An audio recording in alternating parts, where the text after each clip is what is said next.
రాష్ట్ర ప్రభుత్వం మరో కొత్త కార్యక్రమానికి శ్రీకారం చుట్టిందని పేర్కొన్నారు. రాష్ట్రంలోని అనాథ పిల్లలకు అండగా ఉంటామని వివరించారు.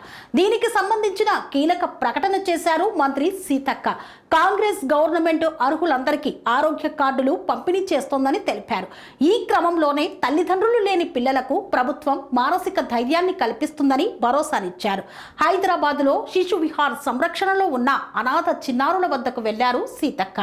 మంత్రి పొన్నం ప్రభాకర్తో కలిసి ఆమె వారికి ఆరోగ్యశ్రీ కార్డులను పంపిణీ చేశారు.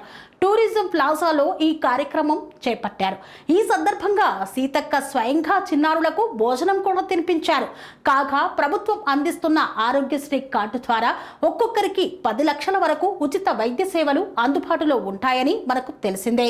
ఇదే విషయాన్ని సీతక్క కూడా వెల్లడించారు. అందుకే ప్రతి కుటుంబం ఆరోగ్యశ్రీ కార్డును కలిగి ఉండటం ఉత్తమమన్నారు. సీతక్క మాట్లాడుతూ ముందుగా హైదరాబాద్ భాగ్యనగరంలోని 2200 మందికి ఈ కార్డులు ఇస్తున్నామని తెలిపారు. త్వరలోనే రాష్ట్ర వ్యాప్తంగా కూడా ఈ కార్డులను అందజేస్తామన్నారు. తెలంగాణ కాంగ్రెస్ ప్రభుత్వం వీరి కోసం ఇప్పటికే పలు పథకాలను అమలు చేస్తోందని ఆమె గుర్తు చేశారు.